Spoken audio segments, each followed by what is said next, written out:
Hello, everyone. Today, we dive into an intense story of family dynamics and wedding drama. Imagine being told who should walk you down the aisle on your special day, and it's not someone you consider family.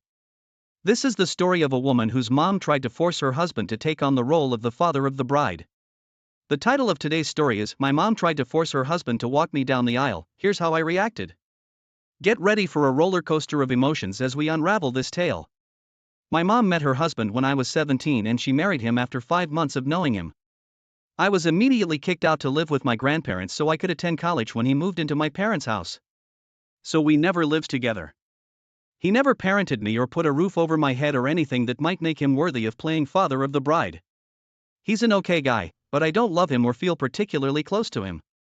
He's just my mom's husband and the father to my half-siblings that she had with him once I moved out. My mom has apparently decided, though, that he's done so much for me that I should make him the father of the bride at my wedding and have him walk me down the aisle. My dad died when I was still a baby, so mom doesn't count him, even though they were married and everything. They were both very young, so maybe she didn't care about him and only married him because she got I don't know. But she was talking about her husband. He was acting like he expected it, too, and was talking about how I'd need to be introduced to some of his friends and coworkers so that they would identify me as his daughter when I invited them. I thought it was crazy. The man is not my parent and he's only family on a technicality, but we're not close. We hardly see each other ever. I told my mom it wasn't going to happen. She went crazy, accused me of being ungrateful and told me I was disrespectful and that he could not walk his kid down the aisle. I told him he could walk their children down the aisle someday, but he was never my parent and I was never his kid. So he was not walking me. He was offended as hell. He told me he'd never do anything for me again. I asked him what had he done. He said he took care of my mom and gave me siblings and he put me through college. He didn't. He said if those things weren't appreciated, then why did he even bother? Mom told me I should worship the ground he walks on because he's been such a good dad. She called me selfish and some more names, and then I just walked out and blocked her. But she told my grandparents, her parents, and they asked if I could just do it to show I appreciate him for being there for my mom and being kind to me. I told them that he wasn't very kind to me there and I pointed out that my uncle, Dad's brother, was already doing it. So they told me it would be kind to let him. Am I the idiot? Not the idiot. Wow. Their reactions are annoying and weird. If he had been in your life since you were a baby, I might understand, but you were already moved out when he came into the picture. Sorry, they're being so ridiculous about this. Try not to let this ruin your special day. Oh wow. When you'd have to be introduced so people know what your relationship is to him, it's a no-go. He took care of your mom because he loves her, not as a gift to you. And he gave you siblings because he wanted kids, not as a gift to you. So tell him you may as well say he owes you the wedding you want because you gave his wife practice in raising kids. That's the funniest part. I gave you siblings? That was something he did for you? No. It's amazing how this act of entitlement probably has just destroyed any good feelings OP had about her mom's husband.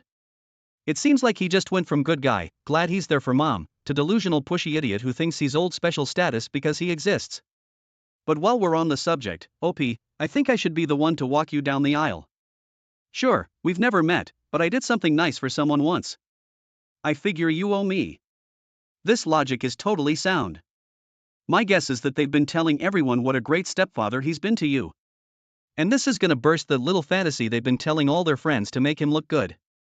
I'm sorry you have to deal with this, darling. Your mom and her husband sound like incredibly toxic people. I would seriously rethink inviting them all. My 24th female birthday was this past weekend, and I'm still getting crap from some family over this and wanted to get some outside opinions.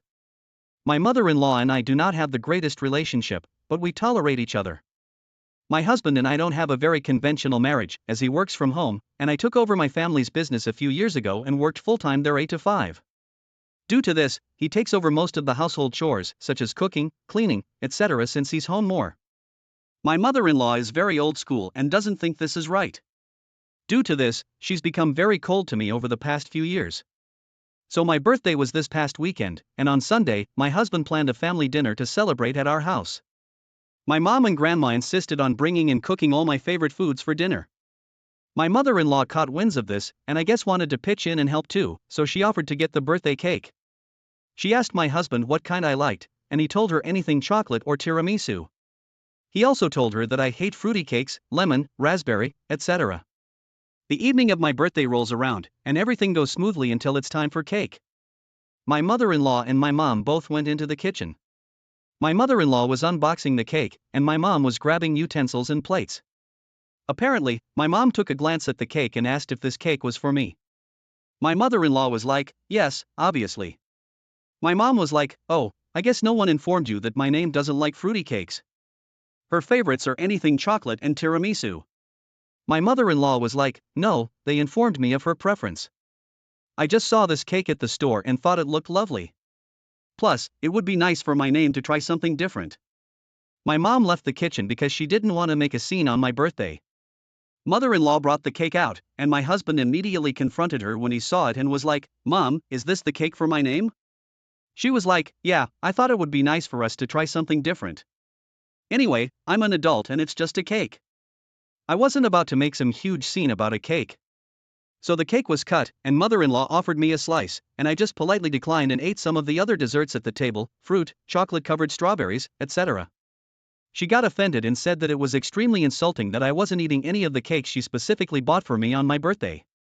I just simply told her, well, I appreciate you getting the cake, but my husband and I made it clear that I don't like fruity cakes, and you knew this.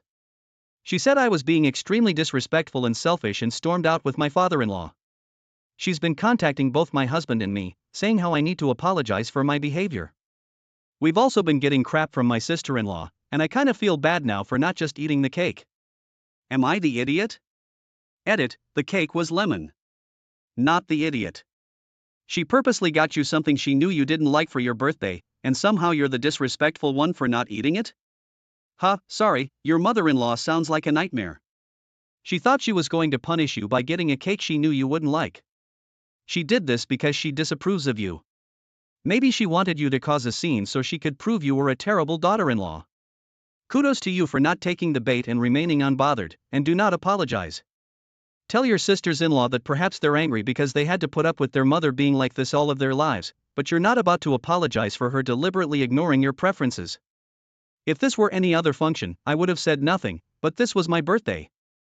It was my birthday cake, which is an important part of the celebration, and she showed that she couldn't care less about what I liked on my special day. Still, she thought it would be a good time to force me to eat something I know I hate to ruin my celebration for me. She will not have another opportunity to do that. Best of luck. I 30 female and my fiancé 30 female are getting married in a few months, and we decided not to have a child-free wedding. I have a sibling under 10, and we both have family members with young children, and we didn't feel like excluding them. They're also invited to both the ceremony and reception, since we're ending the reception fairly early.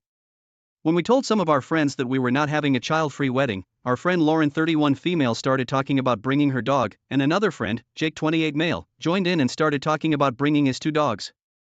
I explained that we were having a child-inclusive wedding, but that their dogs would still have to stay home, since the 2 were different.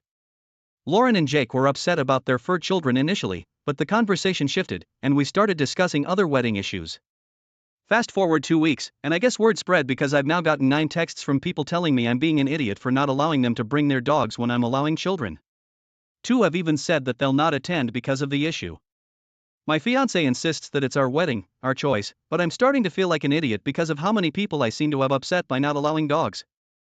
I genuinely didn't think excluding dogs and other animals was that big of a deal. Still, I've been told that I'm making people exclude their family members, the animals, while inviting other people's family members, the kids. Am I the idiot? Excuse me, 11 dogs want to attend your wedding, and the owners are now sulking because you're not too enthusiastic about it? That's rad. What's next? Someone's bringing their pet cow? Someone is taking crazy pills here, and it's not you. You are not the idiot, but where do you live that it's even possible a reality that allowing children to a wedding is on the same page as allowing dogs? Is there some part of the country where dogs and children are treated the same? I mean, what? Food laying out on tables and dogs don't mix. If the dog ruined the wedding cake or the dishes, God forbid, hurt someone, it would be a damper on your day that costs thousands. I love my dog, but I wouldn't expect her to be invited to a wedding, especially because most venues wouldn't even allow it if they're not service dogs. Now, I've seen dogs at wedding, but they were the bride and groom's dogs and were actually part of the wedding, but that's the choice of the bride and groom. For children and children are not the same. Sadly, I've run into this attitude before, and yes, it does leave you scratching your head, wondering if you're the one in the alternate universe. OP, your fiancé is correct. You can do and allow whatever the heck you want or don't want. It's your day and no one else's. Anyone who has an issue about not allowing dogs or policies regarding children are self-centered idiots. My niece's birthday was a few weeks ago. Unfortunately, my son was in the hospital for almost the entire month. During that time, I went anywhere except for work and occasionally home to get clean clothes. My dad and sister also frequently came over to help with things, bring food, sit with him while I took a shower, and things like that. I didn't attend my niece's birthday. I wasn't even thinking about it at all. I also forgot to text her happy birthday. My dad also missed her birthday because he was helping with stuff at the hospital, so no one from her mom's side of the family was there except for her mom. Now that my son is back home, my sister and her husband brought my niece to visit. At one point, after my son fell asleep, my niece said to me, "Just so you know, it really hurt my feelings that you didn't wish me a happy birthday, not even a text." I was a little miffed that she would hold on to something like that when my son and I just went through something horrible, but birthdays are a big deal when you're 15. So I just said, "It slipped my mind, happy birthday." My brother-in-law said, "She was pretty upset no one from your side of the family was there." I just stared at him for a second. "Yeah, I was at the hospital with my son." "Kind of weird that you forgot that." He said, "I didn't forget, but you took over everyone's attention for a month. I don't think it's too much to ask that you apologize to my daughter for making her grandfather miss her birthday." My sister said that we should talk about something else, but I said, I thought it would be better to cut the visit short since my son was already asleep anyway. My niece said, "So you'd rather us leave than acknowledge you hurt my feelings?" I said, "Yes." My sister hugged me and said that they'd visit at a better time, but her husband said, "Don't worry, honey. Your uncle's just a jerk. It's nothing to do with you." Then they left. Could I have apologized for missing her birthday? And it technically being the reason my dad did too? Sure. Should I have? She's 15. One would think she's old enough to understand extenuating circumstances. Is that an unrealistic expectation? Everyone's the idiot here.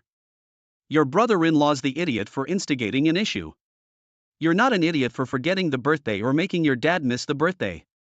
And your niece isn't an idiot for telling you that it hurt that she didn't even receive a message. But your brother-in-law was really trying to instigate. And that comment, when you asked them to leave, what an idiot. I do have to say you kind of suck for saying she's old enough to understand. You never get too old to understand getting hurt over being forgotten. Not the idiot. Brother-in-law has been moaning about the attention OP's son got the entire month, which has probably influenced the niece's view.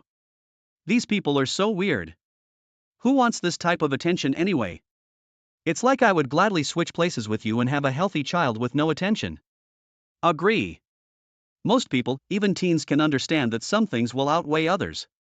And people who actually exhibit things like compassion and empathy at any age will recognize and accept when something tragic overshadows their special day. But I don't blame your niece. She's young, influenced by her dad, and still very much in the discovering who I am stage of life. I don't know what your brother-in-law's excuse is here. My daughter was super jealous of all the attention her brother got when he was repeatedly admitted to the hospital and had all the fun tubes and machines attached to him. But she was 3. Niece is a little self-centered, but she has time to grow out of it. She doesn't have the life experience to truly understand what you and your family have gone through. In her head, you weren't the one sick. So, why did you forget about her? Her parents, on the other hand, are huge idiots for not correcting her when she brought it up. And they're not explaining to her the reason why people were busy with someone was very sick. If she was still hurt, maybe they could have thrown her a half-birthday party in 6 months when your son was hopefully feeling better. Quit taking out your anger on your niece. It's not her fault your son is sick. And it's not her fault you're fighting with her dad. Keep the kids out of your petty BS. My friend Mark had twins about 4 months ago. His wife Caitlin is at home with the babies on maternity leave. Mark complained to me about how little Caitlin's maternity pay is and that she's always nagging him and asking him for money. He said he was afraid that she would start treating him like an ATM, but he won't let her. When I pressed on the issue more, Mark told me they had been doing everything 50-50 financially because that's fair. But Caitlin now demands more. Cleaning the baby's stuff costs more. I couldn't believe what I was hearing. So, Caitlin's taking care of infant twins alone all day and Mark's only contributing financially the same amount as Caitlin's maternity pay, despite making over 6 times as much. I told Mark that this was not okay and that he was borderline acting like a deadbeat. Mark didn't take it well. He started fighting with me, saying that the amount of money was well enough for the family and he'd end up using the money he saved on buying a house in the future anyway. He went on this whole rant about how he's building their future and don't I dare call him a deadbeat because he isn't one. I don't agree with Mark. My husband and I spend more in a month, just the two of us, than they budget for their family of 4. I don't think what he's doing is okay and I had to say something. Am I the idiot? Edit. I obviously don't know everything about their finances, but I do know that maternity leave is 140% of the minimum wage in my country, so that's €1,100. Oh yeah, I believe Caitlin asked Mark for money because the babies do need more. Let me get this straight. Mark and Caitlin share bills 50-50. When Caitlin took maternity leave to care for their twins, he decreased his contribution to match her loss in wages because he didn't want her using him as an ATM, while she's at home caring for their twins. Did he not know babies must be cared for and cost money before they got pregnant? Did he think that diapers, cribs, baby clothes, and formula magically appear out of thin air? Not the idiot. He has equal responsibilities to support his children and their mother, and he's not only disrespecting the enormous amount of unpaid work she's doing to keep his babies safe and well, but he's also belittling his wife's personhood by reducing her to nothing other than a financial contribution to the household. If he didn't marry a beggar, then he shouldn't be forcing her to behave as one due to a situation which she had an equal part in putting her in. This sounds like financial abuse. If she's taking a pay cut to have his children, then in my opinion, they should both be splitting their paychecks and giving half to their partner. This is about as fair as it gets. He'd at least be paying child support in the divorce, but he's not even doing that. At the same time, claiming to be a partner and be a parent. I hope she divorces him and makes him pay child support. Alimony too if it's applicable. Shame on him. Someone needs to go to your court website, print out a child support worksheet, complete it, and let him have a dose of reality. Thank you for joining us on this emotional journey. If you found this story compelling or have thoughts to share, please give it a thumbs up and let us know in the comments below. Don't forget to subscribe to our channel for more captivating stories and hit the notification bell so you never miss an update. And if you have a personal story you'd like to share, feel free to leave it in the comments or send it to us, we might feature it in a future video. Thanks for watching, and welcome back to the channel, dear viewers. Tonight, we delve into a tale that uncovers deep family grief, accusations of betrayal, and a looming legal battle. The story is titled My In-Laws Accused Me of Betraying My Late Husband and Threaten Legal Action Over a Family Heirloom. Join me as we unravel the events that turned cherished memories into a source of conflict and heartbreak. So, sit back, relax, and let's dive into this intense story. I, female 33, lost my husband very unexpectedly 7 years ago. We knew each other from a very young age and married when we graduated college. I've known his family for almost my entire life and they're the closest I have to actual family. My own family situation has always been problematic. I became very close with his parents in particular. I will still call them my in-laws, and we supported each other heavily through the grief process. We didn't have children before he passed, but we were trying. I began slowly dating again 4 years ago, mostly casual dates and nothing serious. In-laws were broadly supportive. I told them I was ready to date and they said okay but didn't want to know the details. As a result, I only ever spoke about my dating life vaguely and infrequently to them. Around the same time, I got a big promotion and began to spend a couple of months a year in Paris for work, global issue permitting.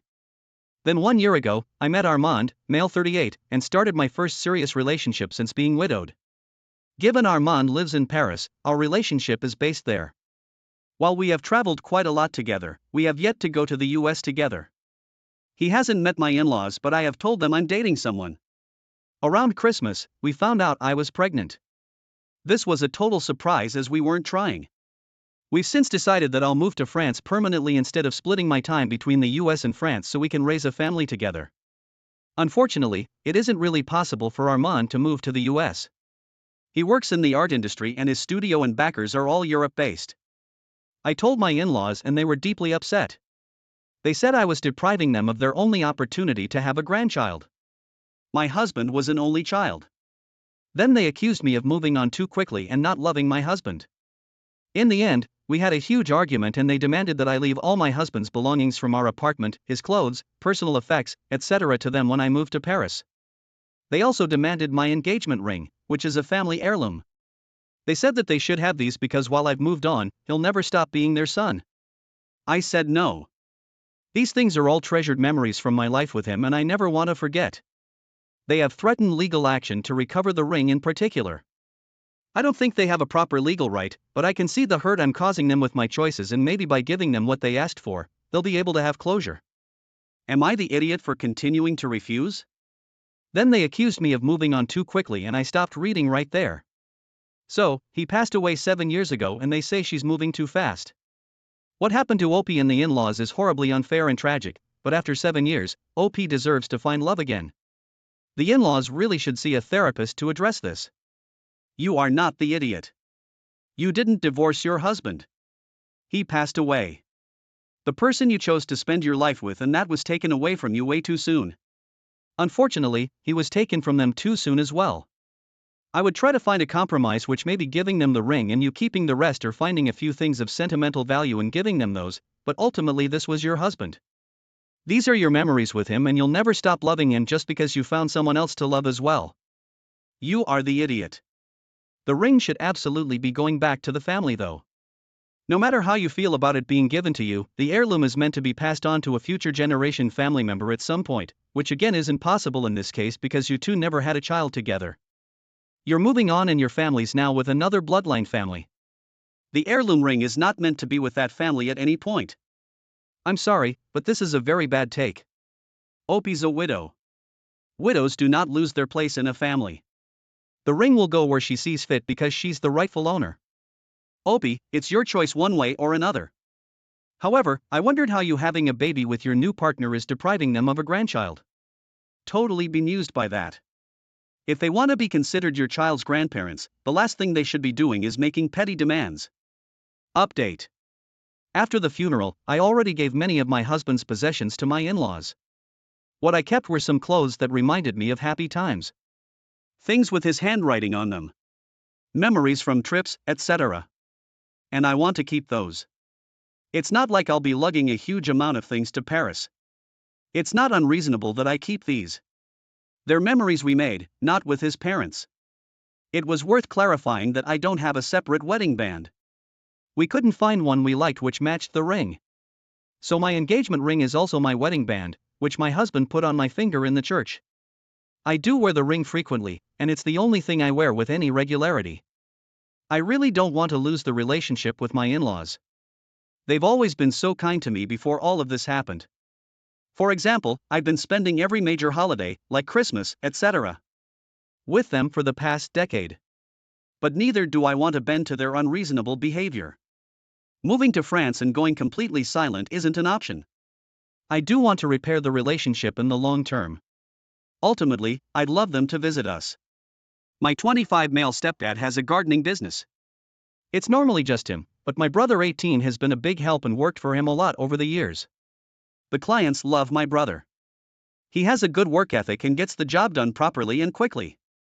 On the other hand, my stepbrother, 29, has worked for our stepdad a handful of times.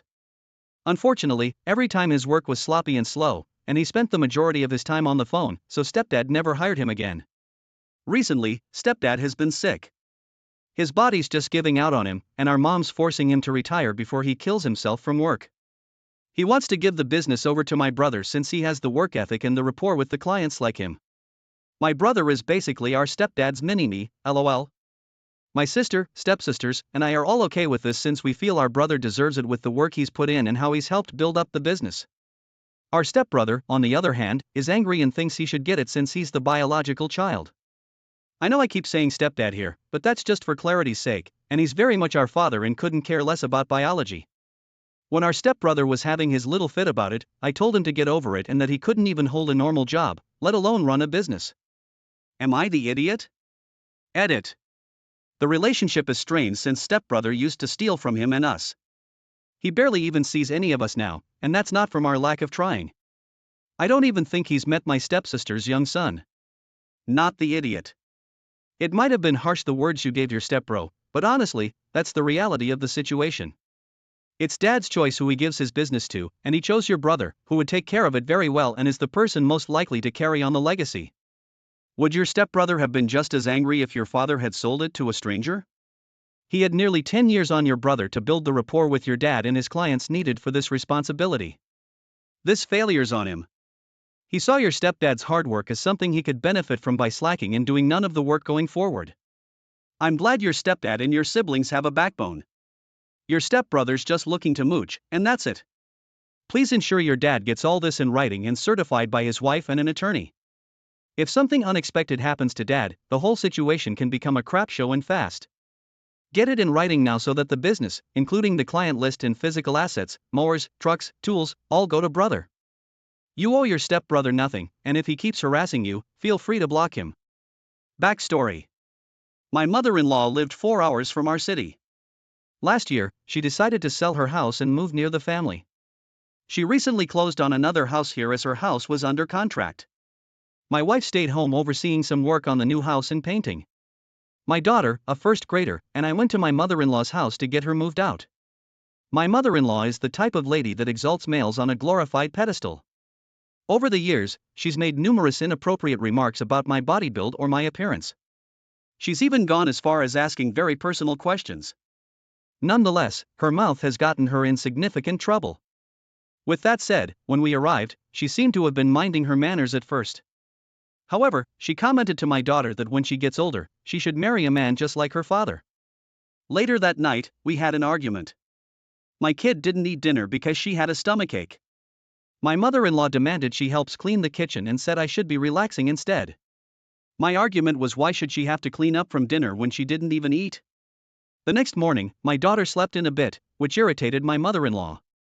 She commented that my wife is lazy. That's where her granddaughter gets it from. It made me angry considering all the work my wife has been doing to her new house. An hour later, my daughter got out of bed. I was outside when my mother-in-law was putting socks on my kid and said don't ever get fat like your mother. I didn't know about that comment until the next day. As they were packing boxes, I overheard my mother-in-law telling my daughter that her mother never wanted her. For the record, that's not true. My mother-in-law was hounding my wife to end the pregnancy because she said my wife would blow up even bigger and that having kids ruins lives. My child was upset and hurt. My instinct was to get her away from that environment. We got lunch and I took her to the beach to distract her mind. We talked it over and I promised her what her grandmother had said was not true. I called my wife and she and I spoke for a while. While they were on the phone, the comment about not getting fat like your mother was brought to my attention. We went back to the house and I gathered our belongings and we left. Outside sat several pieces of furniture in a few large boxes. My mother-in-law tried hiring movers after we left but none were available. Overnight it rained which ruined everything. My brother-in-law called me an idiot for letting her furniture get ruined and also claimed that it was elder abuse. A week later I received a handwritten bill requesting $4,000 for the ruined furniture. My mother-in-law wrote how saddened she was to realize my wife had brainwashed and demasculized me. The move occurred on the 1st of the year and yesterday I received an additional handwritten letter stating that I'll be sued if I don't pay for the damages. Yes, Your Honor. I'm suing my son-in-law for damages. He left because I intentionally inflicted emotional trauma on his daughter. No, he wasn't being paid for this work. No, he was under no contractual obligation to complete the job. No, I made no efforts to cover my own items with tarps, garbage bags, etc. when I realized it was raining. Yeah, I don't see that playing out really well for her in court. Let her sue you and waste her own time and resources.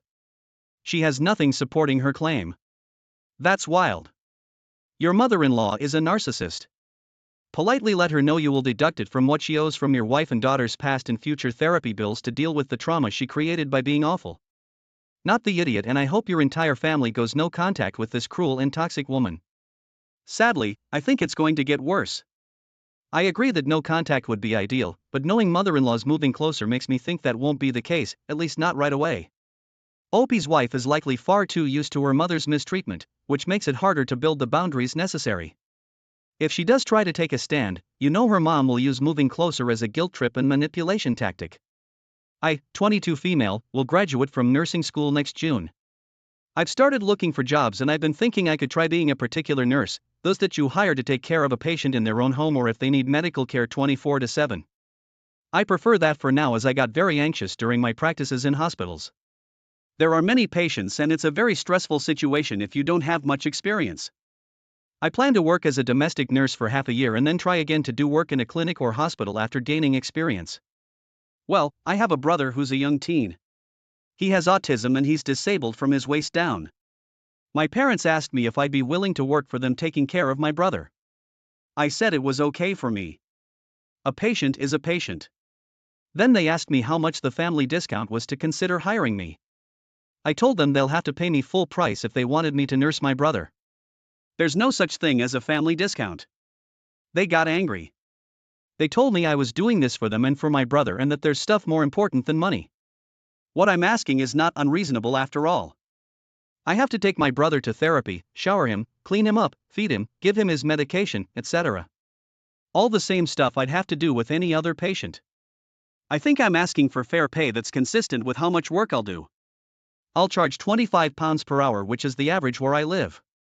I don't think I'm being too unreasonable. They told me there's stuff more important than money. Like what? Gems? They're welcome to pay you in those too. Of course, since money's so unimportant, your parents should have no problem giving that worthless cash to you. LOL. I hate parents that try to take advantage of a child's success for their gain.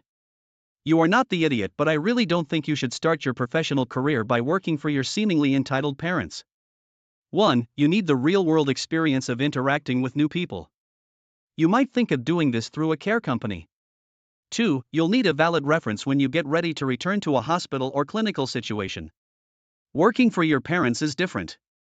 3. You need to start earning for yourself so that if you do or say anything they don't like, they can't hold your wages over your head. Family and business do not mix. OP, excellent advice.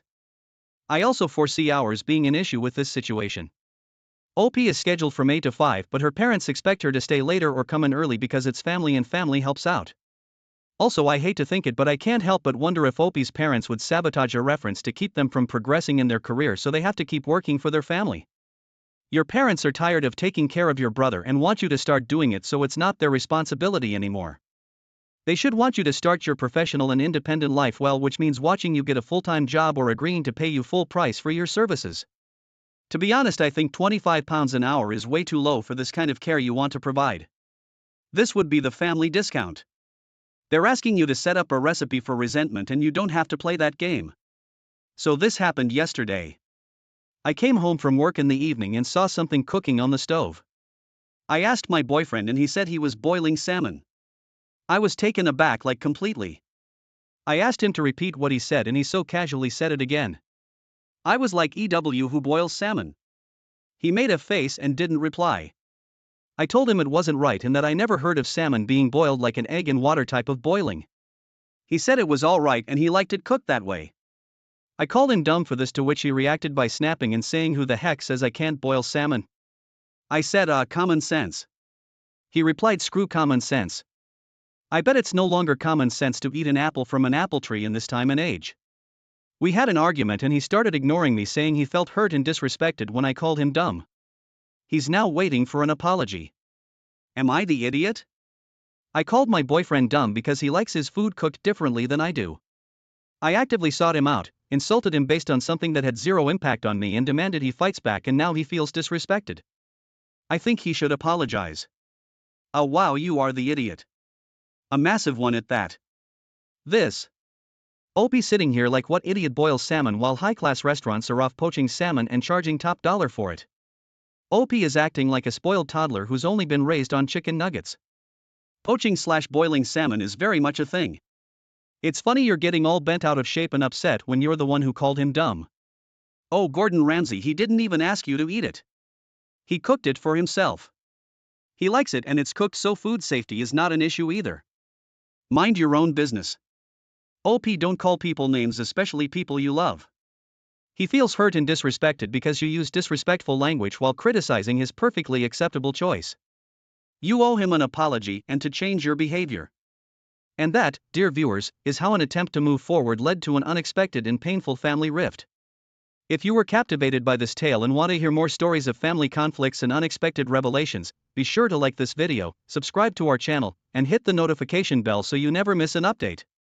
Share your thoughts and similar experiences in the comments below. Have you ever faced a situation where your past collided with your future in such a dramatic way? Until next time, remember, the ties that bind us can also be the ones that test. Hello, everyone. Today, I have a story that is as heart-wrenching as it is shocking. It's about the complex dynamics of family relationships and the unexpected choices people make. This is My Mom Abandoned Me for Her New Husband, but She Came Crawling Back After 6 Years. Get ready for a tale that will keep you on the edge of your seat as we dive into the intricacies of love, acceptance, and standing up for what is right. So, sit back, relax, and let's dive into this captivating story. My husband and I have been married for 6 years. At least 5 of those have been almost no contact with his mother. I don't know the whole story, but his dad passed away when he was young, and his mom remarried a man who was abusive to him up until he moved out. He tried to tell his mother for years, but she couldn't believe it. Finally, it got to the point that, for his own well-being, he just couldn't be around her anymore. This week, after years of silence, she shows up at our doorstep. She said she tried to call, but we have her blocked, so obviously it didn't go through. She was in tears and started crying about how her husband had trashed her house and left her, and she realized her son was telling the truth, how she didn't have anyone, all that crap. She begged to talk to my husband. I said she had some balls coming to our house to cry after throwing her son to the side for a disgusting predator until it stopped working for her. I said she made her bed. Now's the time to lay in it, and it wasn't going to be at my house. She was almost hysterical when she left. Her coming to the door put my husband into a panic attack. He's been too depressed to get out of bed since. I really don't care for that woman, but when I replay it in my head, I feel absolutely terrible. Berating someone in tears never feels good, and now I think I just might have made things worse. Should I have done something differently? Am I the idiot for telling my mother-in-law she gave up her family and it's fault she's alone? Not the idiot, you're a queen. She showed up because she wanted something, nothing more, nothing less. She would have soaked you and your husband for free room and board and asked for money, and likely would have ended up reconciling with her husband and done the "he's sorry, let's let go of the past and stop holding a grudge" self-justifying monologue. Opie, you likely saved your family thousands of dollars down the road too. Bingo! I picture Opie in a long robe and a pointy hat yelling, "You shall not pass," to her mother-in-law. Opie did to mother-in-law, but mother-in-law should have done to her new husband years ago. There's a special place for people who choose their romantic partners over their own children. Dear old mom made her choice. And sadly, Opie's husband has to bear the brunt of the consequences. Opie should not even have a shred of guilt for telling the mother-in-law off. Mother-in-law should get back on her broom and ride off into the sunset. How dramatic. She was in tears and started crying about how her husband has trashed her house and left her. And she realized her son was telling the truth, how she didn't have anyone. All that crap. Look at what she said. It's not about how she's sorry for what she did to your husband by enabling his abuse. It's not about how your husband has suffered due to her choices. What's missing is anything real about her son. It's all about her. Her house got trashed. She tried to play you, manipulate you, and get you to join her pity party and become her new support system. You did the best you could in a bad situation. That wasn't your fault. The woman had your address. That means she could have written a letter. She didn't. She didn't ask by letter first if it was okay to meet up someday somehow. She did an ambush because this was about her wants, her feelings, and her trying to get something from the two of you. What you did was primal and rightfully protective. Now ask what your husband needs. I learned that no matter how terrible a parent treats a child, that now grown child still craves approval from that parent. It was difficult for me to understand. Find out what he needs. That's what matters now. If your husband needs extra therapy sessions to process and cope with this, help set them up. Good luck.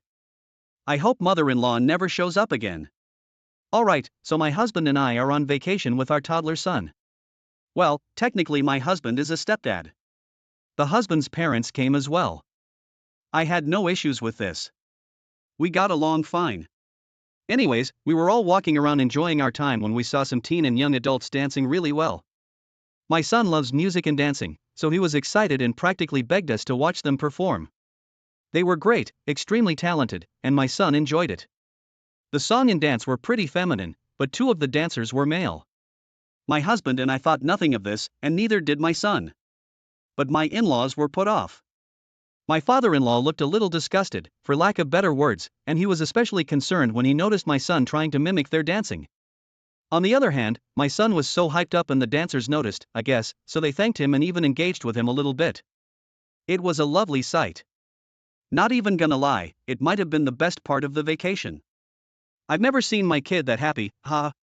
But after we left and sat down at a restaurant, my father-in-law started ranting about the gay BS he had to witness.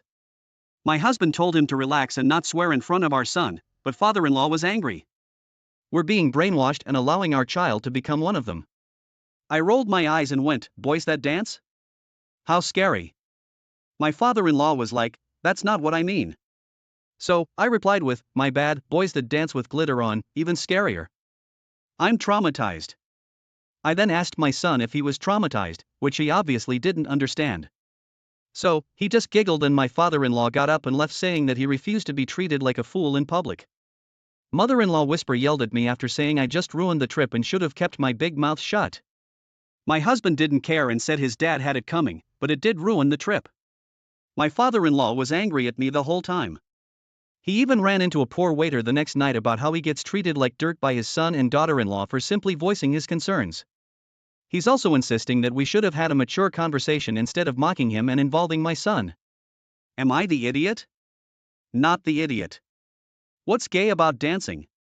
His concerns were ridiculous, and if he wanted a mature conversation, he should have had something mature to say. You can't have a mature conversation with a prejudiced fool, and he's the one who brought your son into it by showing off his bigotry in front of him. If you don't want to be treated like a fool, don't act like a fool. However, the husband's the one I'm frustrated with here. Bigot's gonna bigot, but your husband better decide whether he cares more about your son than keeping the peace for the bigot's sake. Your husband needs to step the heck up. The swearing is not what concerns me about the things father-in-law said in front of your son. Your husband is who I would be most upset with here, not father-in-law. You're not raising a kid with father-in-law. Your father-in-law just said he wouldn't care for your son in the same way if he was gay. Let's imagine 10 years from now, your son does have a crush on a boy and he's a bit on the feminine side. What would your husband do about his father? Also, mother-in-law sucks too. The only one who ruined the trip was her husband and she sides with him. She should have noticed his behavior and called him out on it instead of having her daughter-in-law be the one to do it. She's an enabler. I, 19 female, am currently 7 months pregnant with my first child, and my boyfriend, 21, and I were really excited to celebrate with our family and friends at our baby shower last weekend. However, things didn't go exactly as planned. My boyfriend's family is pretty traditional and they weren't too happy that we were having a baby out of wedlock. They've been pretty distant and cold towards me since the announcement, but I thought the shower might be a chance for us to bond and put our differences aside. Boy, was I wrong. From the moment I arrived, my boyfriend's aunt made snide comments about my age and how young mothers never know what they're doing. Then his brother asked if I was planning on getting a job after the baby was born, implying that I would mooch off my boyfriend for the rest of my life or something. Things came to a head when my boyfriend's mom gave me a gift bag filled with baby clothes in all pink.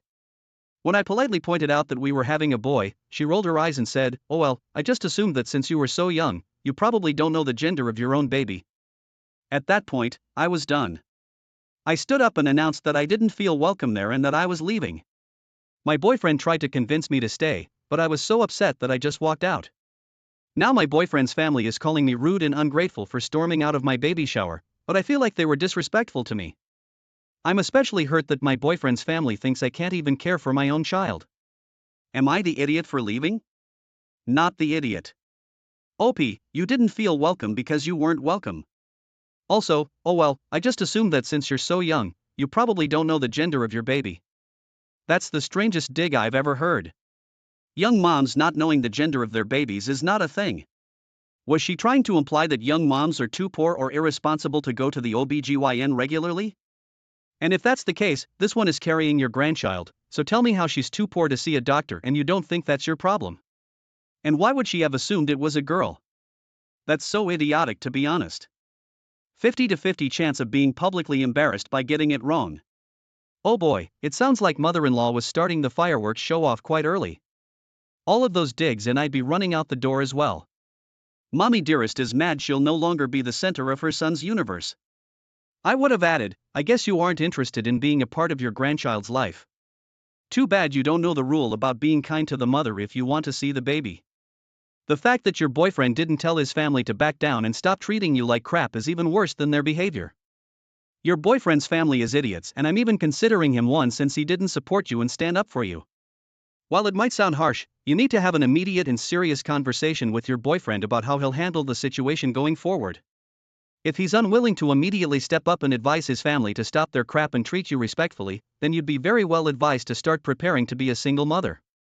Any person who would let their family treat their partner this way will not make a good parent. I, 26 male, am married to Freya, 25 female, and we're expecting a baby together. My sister-in-law, Molly, 24, is the golden child in my wife's family. My wife has mentioned that to me before, and she doesn't speak to her parents very often, or that sister for that matter. My experiences with Molly have been interesting to say the least. When I first met her, she asked me intrusive questions about intimacy, money, etc. We left because she wouldn't stop. She judged my dad for having me as a single dad by choice. That was after she called me a liar, insisted that I had a mom, and when she accepted that it was just my dad and me, she insisted I must have been adopted by him. She called me selfish and said that he was a bad father. All kinds of things. We left then too because she again would not stop saying that crap. She always believes she can tell people what to do and they should listen because she thinks she knows best about everything.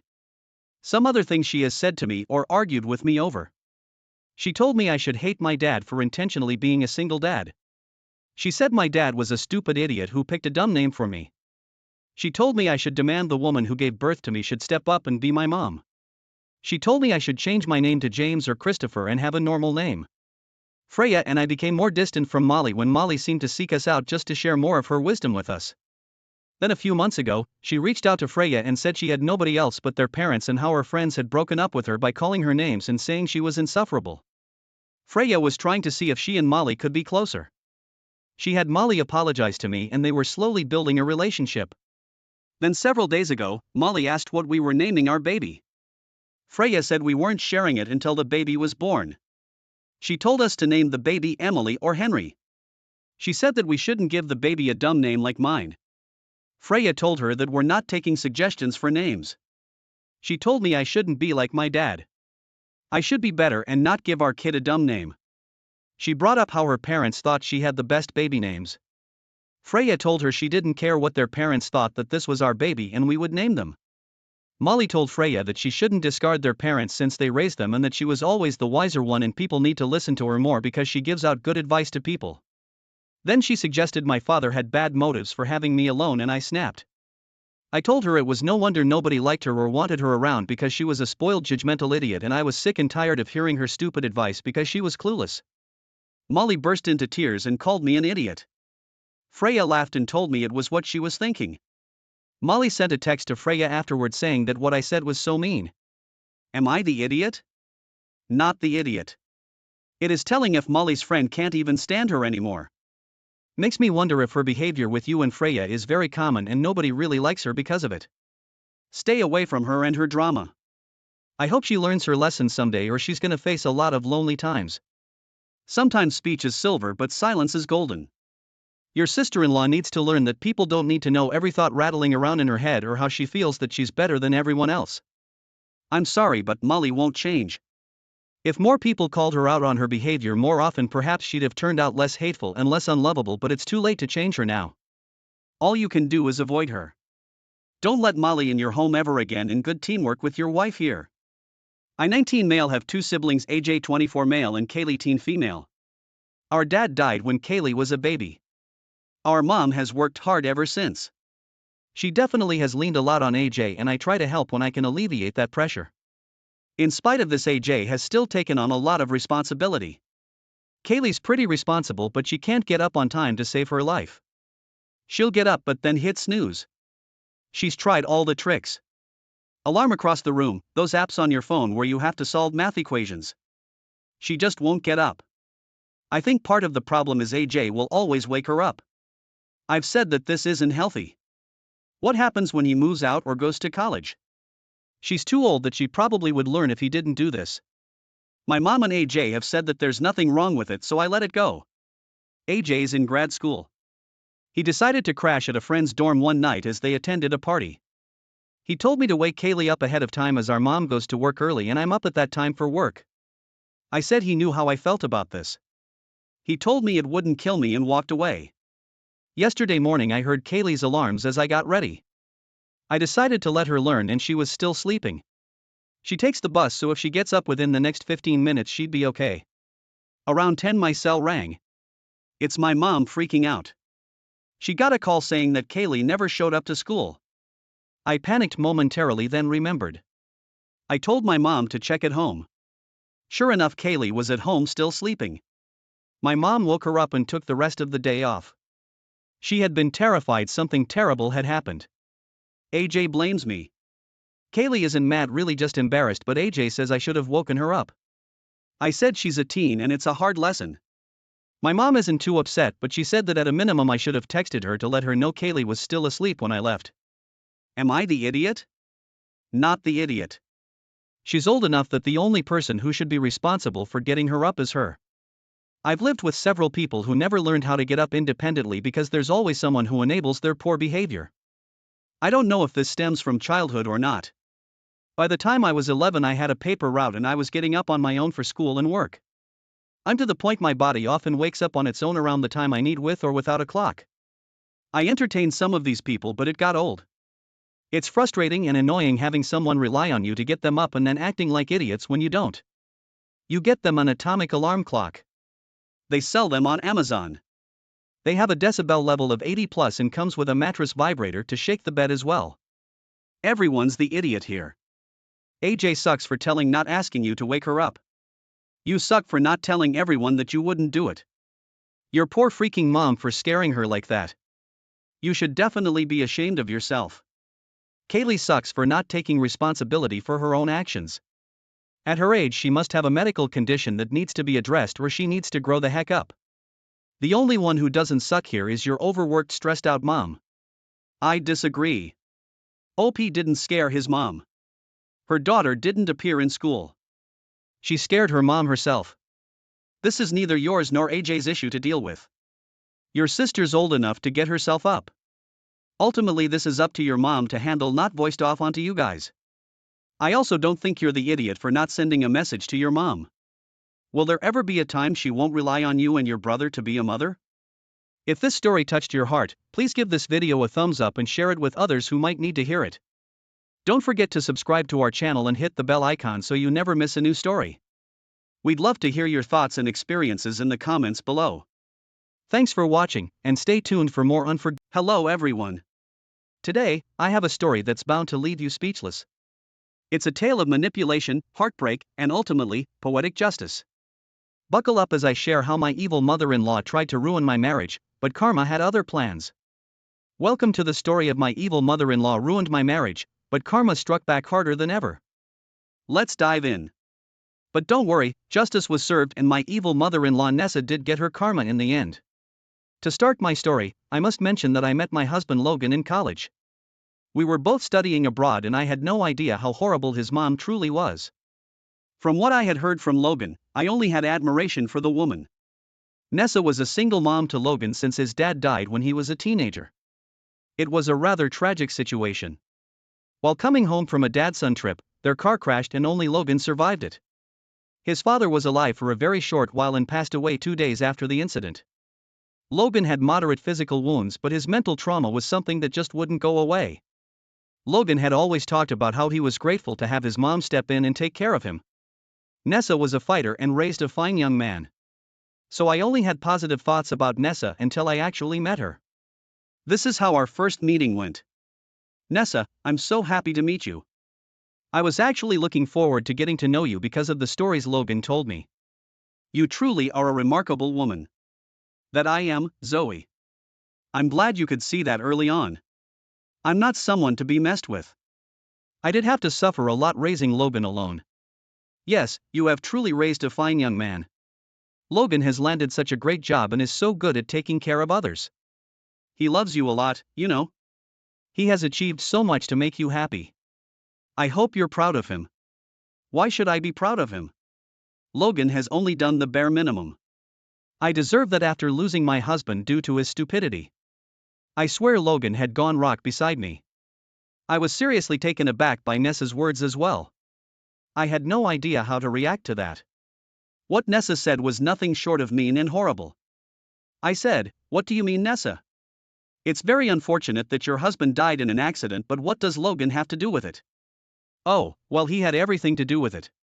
If Logan had not insisted on leaving me alone and going on a dad-son trip, my husband would still be alive. It is because of him that I lost my dear husband." Am I right, Logan? Yes, you're right, Mom. I really shouldn't have insisted on that trip. I'm sorry, Mom. Did you see that, Zoe? Even Logan accepts his mistake. That is one of the reasons why he is so close to me. I am his responsibility now. Let me warn you, Zoe, Logan will always put me before you. He will always remember his duty to me. Guys, the dinner was an eye-opener for me.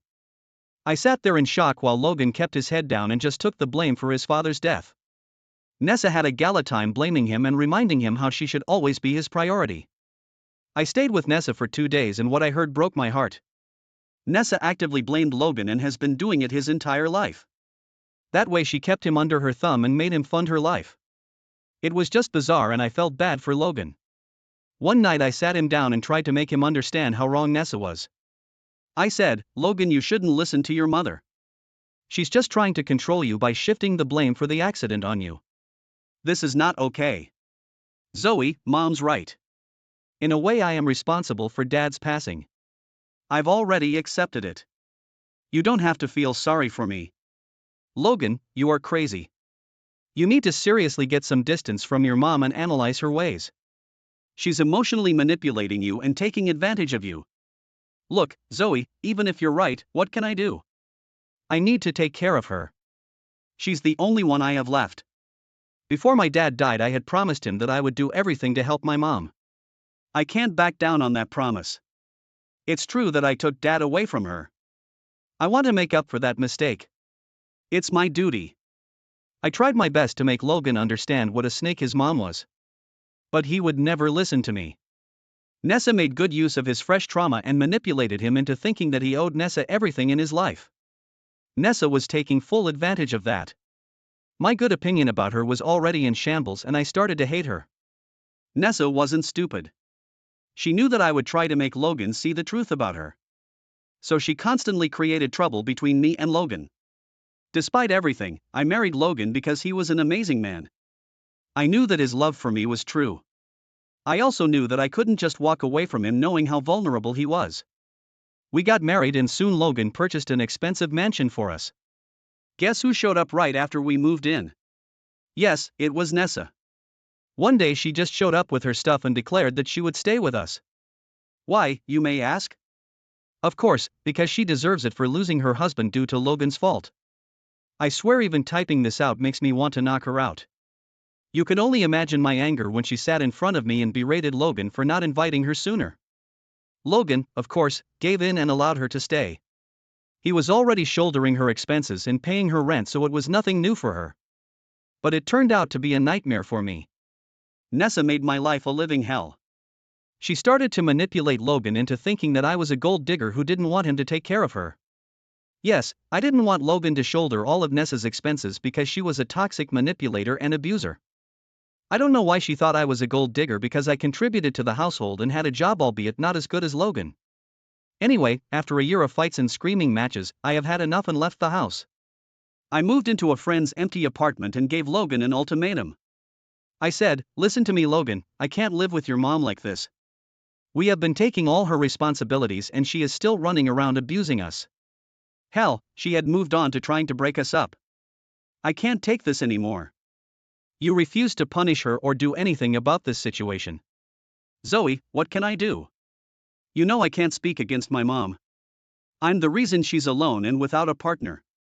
I don't have the place to tell her off. I'm so sorry, Zoe, I want to support you but I don't know how. Listen to me, Logan, you have to see past your mom's manipulating tactics and take a stand for us.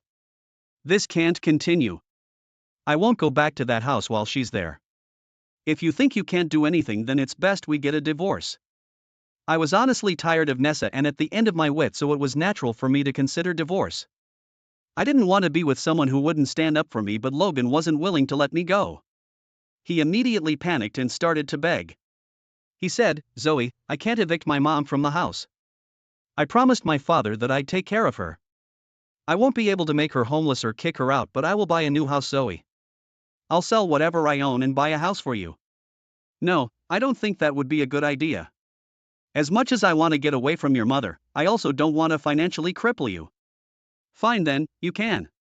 I'll pay the down payment and take a mortgage. I promise I'll get you away from my mother. If I leave her the house, she will at least create less problems in our life. I'll slowly cut her off, Zoe. I promise you that I will make sure you never face this situation again. Logan literally begged me to give him a chance. I won't lie to you guys, but I did feel hesitant to accept his request. I did love him a lot, but I was doubtful that his mom would leave us alone. However, after a lot of careful consideration, I decided to give him a chance. But things would be different for us. It was hard to start a new life with Logan. Nessa threw a fit when he talked about moving out. Thankfully, Logan pacified her by saying the house would be hers and she wouldn't have to leave her favorite place. Also, Logan promised to send her an allowance every month so that she wouldn't have to fend for herself. While this was going on, I continued to stay apart from my husband. I wanted to see his resolve and only waited till he had purchased a house and started the mortgage payments. He was the one who set everything up, so I knew he was serious. 2 months after the house purchase, I moved back in with Logan. Nessa threw a fit and tried to cause problems. She stormed into our new house and said, "Why the hell is that witch back with you, Logan? I thought we had gotten rid of her for good. You don't need a gold digger in your life like that. Look at this, Logan. She even made you buy a new house. Mom, you have no right to say what I do with my own marriage. You wanted Zoe gone, but I didn't. We have decided to mend our relationship and marriage. You should be happy for us." Why the hell would I be happy, Logan? First, Zoe tried to kick me out of your house and now she made you buy her a new house. She's just proving me right in thinking that she is a gold digger. Why would you still want that in your life? Mom, I love Zoe. Buying a new place was solely my decision. Zoe had nothing to do with it. You are not a saint either, Mom. You did create a host of problems for Zoe too. So far, I have never stood up against you, but you are taking things too far. Don't make me regret supporting you, Mom. My dear mother-in-law turned pale when Logan talked to her like that. She had never expected Logan to stand up for me like that. I know that to most people it is nothing remarkable, but to me it was. I knew how much strength it took Logan to stand up to his mom. Nessa, of course, cried and lamented about how he was treating her very cruelly. It was a complete drama and I wisely kept my mouth shut. I didn't want to interfere and somehow give Nessa the chance to make me the bad guy again. Plus, I didn't even have to say anything. Logan continued to covertly threaten Nessa about cutting off her monthly allowance if she continued to cause problems. That shut her up eventually, but Nessa's words also gave me some food for thought. When Nessa was gone, Logan started to apologize to me again for his mom's words. He was worried that I would bolt after this small incident. He was really caught between a rock and a hard place. It honestly made me feel very sad for him. It was then that I decided that we needed some more changes. I said, "Logan, I really appreciate how you stood up for me today. I know it's not enough and a little late, but I appreciate it anyway. I will do that again if Mom tries to create problems, Zoe. Please don't leave me again. I swear I will make things right. Logan, I'm not leaving for now, but we would need a little more change after today's incident. It has got me thinking about certain stuff and what more needs to be done." Logan immediately jumped to hear my suggestions. It warmed my heart to know that he was willing to do what it takes to make us happy. That's how I got the confidence to proceed with my suggestions. I said, "First of all, I think we need to see a therapist. We need both individual therapy and couples therapy. It will help us fix our relationship better and make you unlearn that shit that Nessa has been teaching you since your childhood." Absolutely, Zoe. I've been thinking about the same thing. It's difficult for me to stand up to my mom due to my childhood. Mom really made sure I always felt guilty about standing up to her. Only therapy can help me in this regard. What else do you have in mind? I would like to start paying the mortgage on this house. What? No, no, no. I decided to buy a new house. I need to prove to you that I am committed to us, Zoe. You already proved to me that you are committed to making this marriage work. But I need the world to know that I am not a gold digger. For that, I need to have an equal contribution to this house. You already made the down payment, so I will take over the mortgage payment. Eventually, we will put both our names on this house. Logan did protest a lot when I suggested this. He was adamant that he would pay for the whole house. Hell, he even suggested I put my name on the deed without paying anything. But I strongly disagreed with that. I knew that if I had taken up his offer, his mother would be proven right. She would have convinced everyone that I am after Logan's money, which I am definitely not. The best course of action was for me to pay the mortgage and eventually have my name added to the house. After a lot of discussion, I convinced Logan to do what I had planned. From the next month onward, I started the mortgage payments on the house. 2 years passed and things were great between me and Logan. In our new house, we were able to have a happy married life away from Nessa. She did try to meddle and cause problems, but Logan put her back in her place every time.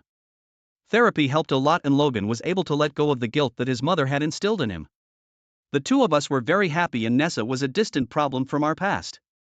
But everything came crashing down when Logan was diagnosed with a rare disease. The diagnosis came late and there was very little we could do to help him. He was given 4 months to live. It is difficult for me to describe what the diagnosis did to me. It is even more difficult to explain my mental condition when he passed away just 3 months into the diagnosis. What I can say is that I was able to make the most of what little time I had left with Logan. Thankfully, Nessa didn't interfere much, or rather Logan didn't allow her to. But when he was gone, Nessa didn't stop the venom spilling out. Just 2 days after Logan's death, she strolled into my house like she owned it. I was angry and said, "What the hell are you doing here, Nessa? I told you to stay away. Why would I listen to you, Zoe? This house will soon be mine anyway. I just come to see it before I take full ownership of the place." "You are freaking crazy, Nessa. This house is mine. There is no way in hell that I would let you take it from me." "Oh darling, this house was Logan's till he died. I know that you guys never ended up adding your name to the deed. Before he died, Logan had promised me that I would receive this house in his will." Nessa's words made me panic instantly. She was right about the house. As the years passed, we didn't have the chance to put my name on the deed. It was actually still completely in Logan's name. Now Nessa was saying that Logan had promised her the house. I had a hard time believing that Logan had betrayed me so cruelly, but until the will was read, there was no way to tell. On the day of Logan's funeral, things were tense between me and Nessa.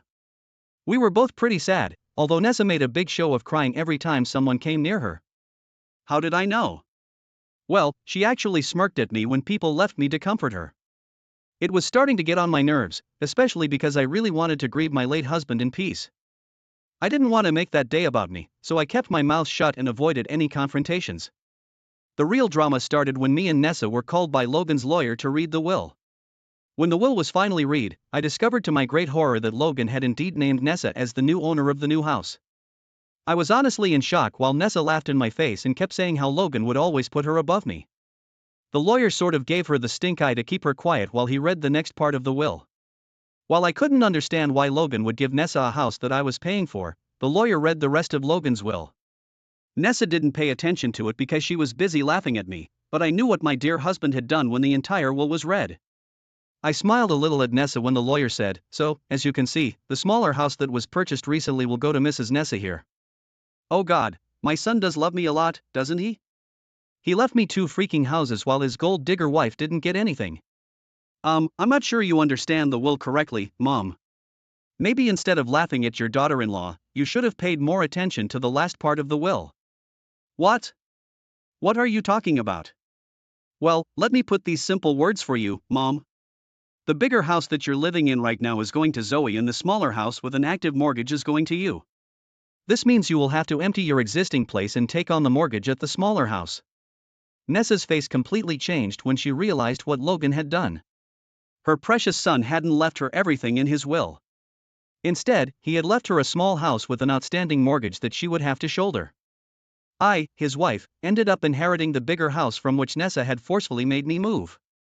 It was the last bit of revenge that my dear husband took on my behalf. Nessa was in complete shock. She couldn't believe what she was hearing. She said, "Excuse me? What are you even talking about? That can't be true. My son would never do that to me. You are lying. This is some sort of a scheme against me. You are accusing me of being unprofessional, Mom? That is a serious allegation that I won't entertain. I will provide you with a copy of the will so that you can cross-check the facts. Oh, hell yes. I am going to take a copy and see for myself. The lawyer looked pretty ticked off as he handed us both the will. True to his words, the will stated what the lawyer had already told us. My husband hadn't betrayed me. He actually screwed Nessa over as a last act of revenge. I knew he did it for both me and him. He was finally able to teach Nessa a lesson. Seeing Nessa's face, I could tell that she wasn't pleased. She started to cry and yell at both me and the lawyer. It was just bizarre the way she was behaving. Even the lawyer looked like he was at the end of his wits. Nessa kept saying, "This is bullshit. This can't happen. Someone has sabotaged this will. This will is 100% genuine, Mom. Mr. Logan had himself drawn it up a month before he died. And this will is rock solid. I will contest this will. I won't let Zoe take what's rightfully mine. I will sue you, Zoe. Go right ahead, Nessa. Your son has made sure that the will is ironclad. You can't do anything about it. If you want to contest, you will have to use your own money. By the way, I hope you realize your allowance will stop from next month." Nessa looked at me in panic when I said that. She hadn't thought about that either. She was so used to having Logan take care of her that she didn't even plan what would happen when he wasn't around. I guess she had really thought that Logan would leave her everything in his will. So my little warning sparked some doubts in her. She said, No, that can't be possible. I'm entitled to an allowance, right?" "I didn't think so, ma'am. Since there is no clause about an allowance, it means you are not entitled to any. Besides, the will clearly says that all monetary possessions of my late client will go to his wife. So any allowance you get will depend on your daughter-in-law. If you think I will give you any money, you need to think again, Nessa. That will never happen. So don't even bother asking me." No, this can't be happening." Nessa sank to the floor crying like a banshee. The lawyer and I ignored her to carry on our own conversation. She remained on the floor crying and cursing me out while I casually strolled out of the funeral home after I was done. Nessa had her karma served to her and it was now time to face the music. As the days passed, Nessa desperately tried to go against the will. She spent the last bits of her money trying to find a lawyer who would contest the will. Well, to no one's surprise, everyone refused. While she was busy doing this, I had served her an eviction notice. The house she lived in was mine now anyway. As the month was up, she tried to beg me to let her stay there. She even tried to use her crocodile tears to make me give her money. I closed the door on her face, of course. I was living with a friend and moved into the big house where Nessa was forced to move out. She moved into the small house and was stuck paying the mortgage. Since she had no money of her own and no job, she had to ultimately sell the house. The sale needed to be quick, so Nessa lost out on a lot of money. Not to mention the fact that the house wasn't even paid off completely. All in all, she only got enough money to support her for a year. I was there in my new house watching her every move. I saw her destruction with my own eyes. My stupid mother-in-law didn't even last a year with that money. Her terrible financial decisions made her homeless and penniless well within 8 months. Nessa did come back to beg me for help again. She tried to emotionally manipulate me by saying that her son would have wanted me to help her. I laughed in her face and told her son already made his intentions clear. She didn't like that one bit. This time she couldn't even form a retort because she was down on her luck. Karma is truly an amazing thing. I saw her last week when I was out grocery shopping. She works at the cash counter now. She pretended not to know me. It was well and good with me. I didn't even feel sorry for her. I heard she's renting a place with 5 people now. All I can say is that she deserves it. As for me, I'm content being single in a big house and with the beautiful memories of my husband. If this story touched your heart, please give this video a thumbs up and share it with others who might need to hear it. Don't forget to subscribe to our channel and hit the bell icon so you never miss a new story. We'd love to hear your thoughts and experiences in the comments below. Thanks for watching, and stay tuned for more Welcome back to the channel, dear viewers. Tonight, we explore a tale of marital discord and familial expectations that has left one woman questioning everything. The story is titled "My Husband Demanded I Become a Stay-at-Home Mom, and Now We're on the Brink of Divorce." Join me as we uncover the events that turned a joyous expectation of a new family member into a battleground of values and identity. So, sit back, relax, and let's dive into this heart-wrenching story. Okay, I already know it sounds bad, but I, 35 female, and my husband, Jeff, 37, are currently expecting a boy, his first child, my second. I got pregnant with my first when I was 18, and his dad was never in the picture. I work as a substance abuse counselor, and I love my job. However, this is where it gets tricky. My job offered me 8 weeks of PTO for when I have our son. I was so happy because I didn't want to return to work right away. Jeff and I got together when I turned 30, and he moved in with me because I own my house. We just got married this year and have talked about childcare multiple times, so he knows I don't want to be a stay-at-home mom. Well, I'm due in November, and he just brought this idea up. I was baffled because we've already talked about this, but I guess my mother-in-law and sister-in-law believe I should stay home with our son as a mother and a wife. I just don't understand where their opinions come in because I already know where they stand. Both stayed home with the kids. All three of them sat me down to have this talk, and they wanted me to focus on the kids, cleaning up the house, making dinner, and all of that. But I already work and do those things. Well, mother-in-law decided to throw it in my face that I never got to be a stay-at-home mom because I was a single mom going to school and working, which she's not wrong, but it made me angry that she brought it up. I told them that I work so hard to give my son a good life, and having another baby doesn't change my decision to keep doing something I love, and that if they all want someone to take care of the house and kids all day, Jeff should be a stay-at-home dad because I make more money than him, and it would make more sense for him to stay home instead of me.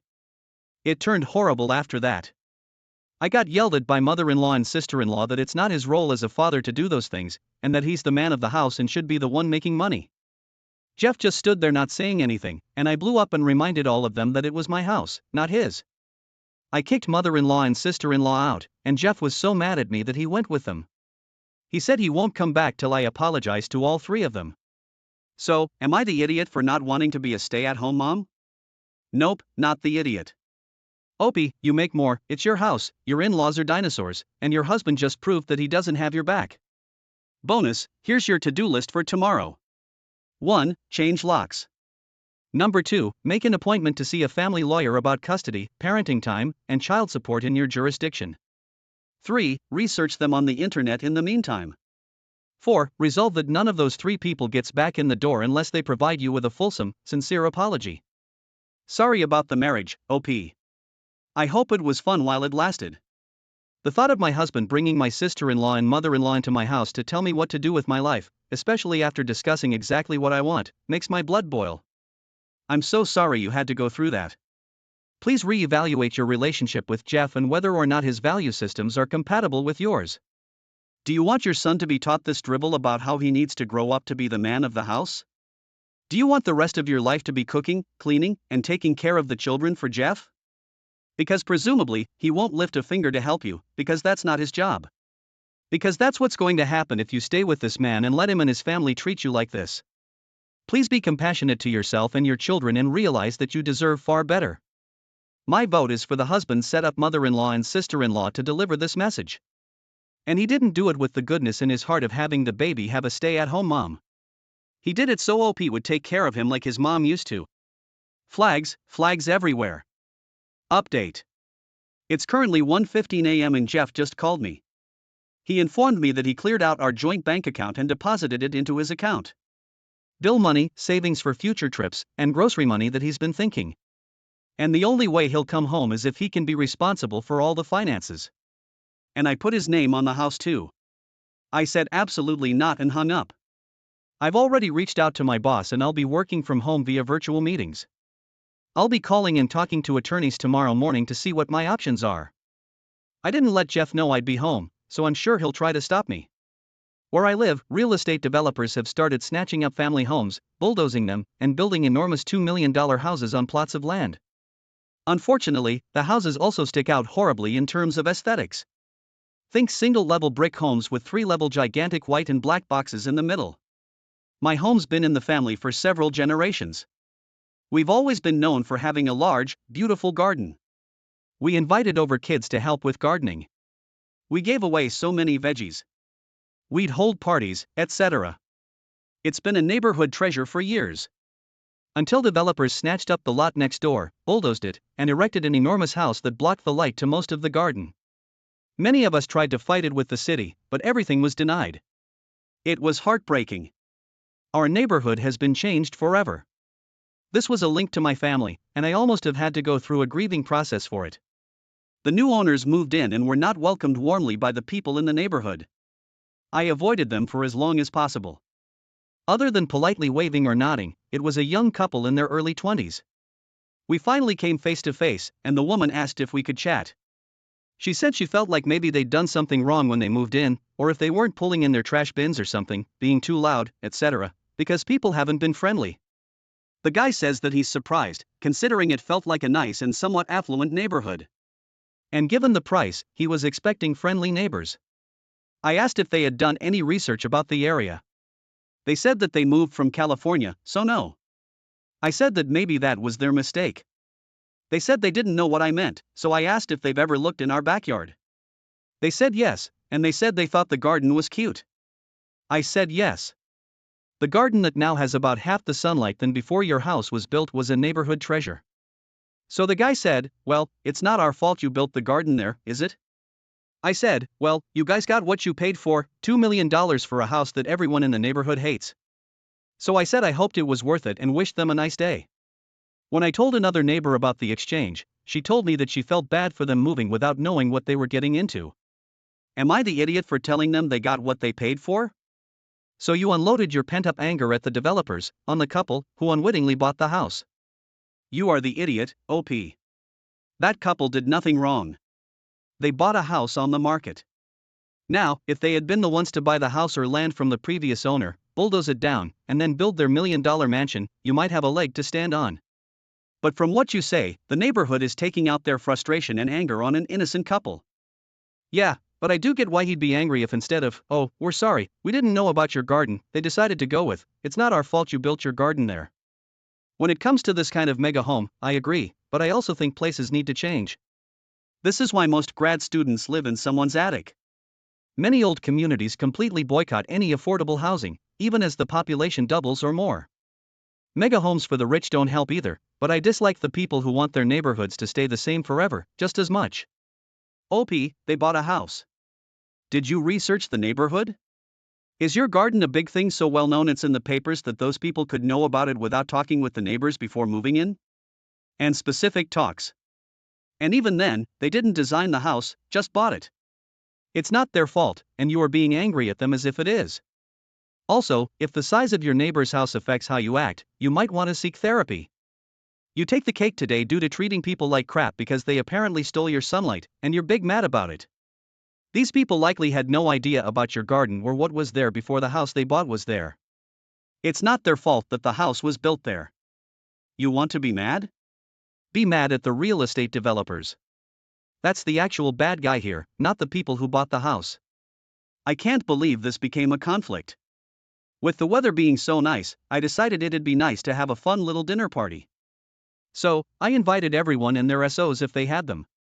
One of the SOs is Rick. I've always gotten along with him just fine, but he's one of those guys who tries to make the most bizarre things into his entire personality. The biggest one is that he's a huge garlic guy. He's one of those guys who makes a huge deal out of how he uses 400 cloves of garlic in a dish. I don't eat garlic. I have GERD, gastroesophageal reflux disease, from purging. And unfortunately, my biggest triggers are alcohol and garlic. I'm okay with cooked onions. For some reason, in the past 2 years, my sensitivity to garlic has actually gotten worse. So, I didn't use garlic in the dishes I made. Not a huge deal, right? I have a pantry full of other spices, and I'm not shy about using them. We were eating and I got some compliments on the food. It wasn't anything special, but Rick said he liked it, but felt the food was missing something, and asked how much garlic I used. I said I don't eat garlic, so I didn't include it. He scoffed and was like, how can you not use the most basic ingredients in most meals? That's why it tastes like this. He made a big exaggerated face and put the food down. He then asked why I'd have a dinner party if I had such a limited palate, and that he wouldn't have people over for Thanksgiving dinner if he was a vegetarian. I said, I have GERD, dude. Garlic triggers it. He pointed out that I was drinking alcohol. I said yes, I was in fact drinking one hard seltzer that I had flattened, and that these are the only alcoholic beverages I can drink, and that I also had one just in case my body changes its mind. He and I went back and forth until his girlfriend, the one who actually is my friend, told him to chill. Rick got louder and was laughing like, "Come on guys, am I really the idiot here?" With his hands out. One of the other guys said it was a little weird, but not a big deal. Anyway, it's a month later, and Rick still won't drop it. Instead, he insists that it was an idiot and selfish hosting move to drink the alcohol, but not cook with the garlic, because garlic goes in everything. So, now I'm curious, and thought this would be a fun low-stakes question for you all. Am I the idiot? Why are you friends with this monumental idiot anyway? Someone whose entire personality seems to be about one tiny thing? Who thinks he's the food police? I'm a very keen cook, and garlic is inappropriate for many, many, many dishes. Not the idiot, of course. I'm also curious, doesn't he stink 24/7? OP should still invite him, but serve him garlic. Only garlic, several whole roasted garlic bulbs, and nothing else. Is that enough garlic for you now, Rick? And make sure you get a vampire costume for Halloween, for his benefit. Rick needs to get his garlic addiction under control. It's affecting his relationships at this point.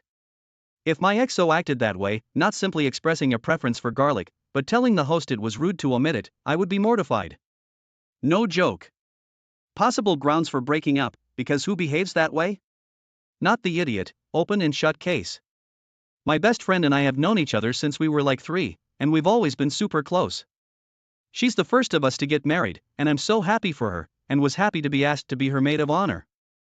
However, she and I were not expecting her fiancé to consider my ex a close friend now that he's his groomsman. We knew that they kept in touch after I broke up with him, but we had no idea they were friends. What's even worse is that my ex is using this as a way to try and force his way back into my life.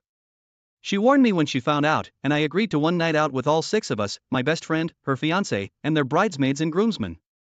I was paired with her fiancé's brother, the best man, and my ex with her sister, a bridesmaid, but he would not stick around her sister at all. He kept coming over to me. He tried to get me to take him back, and he joked that we should just go and hook up. He touched me a few times, and I had to brush him off. He was just intense.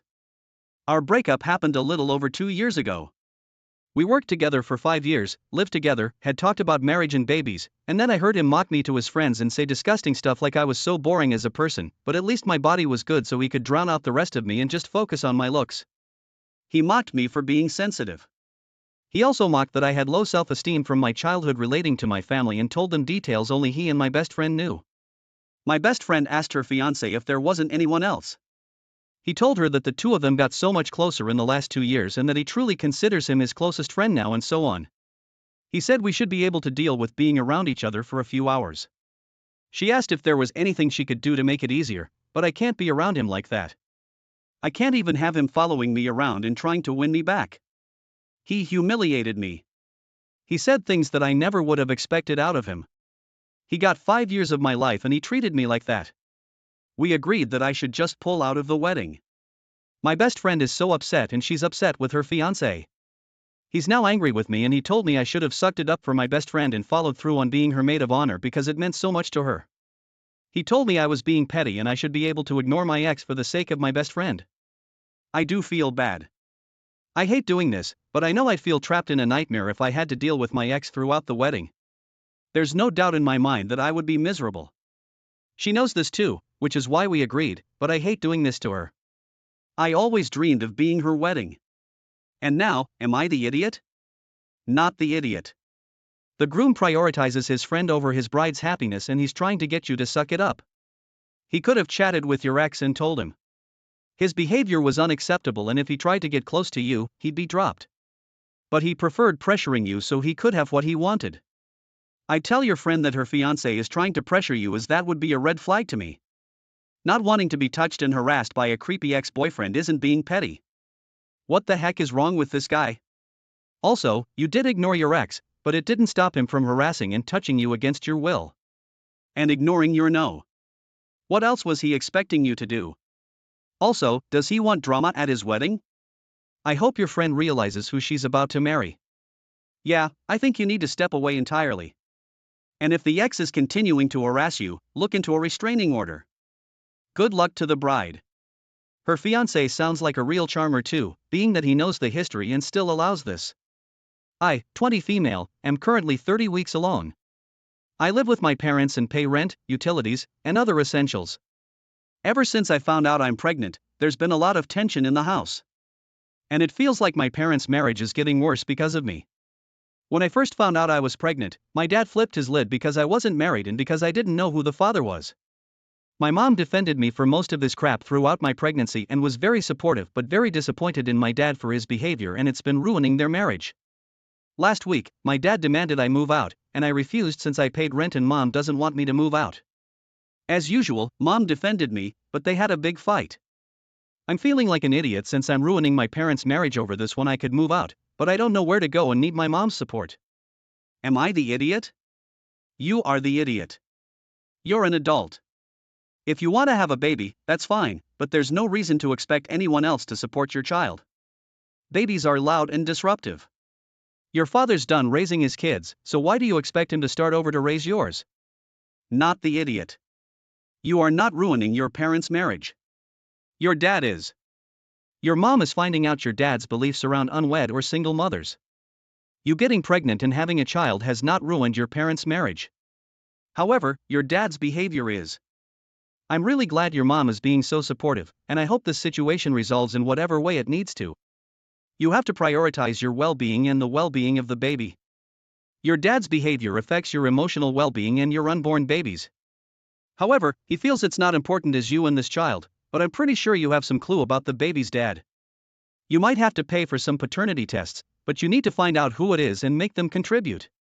Don't let him off the hook. I don't know if you want to know who the father is, but your child has the right to know and to be financially supported.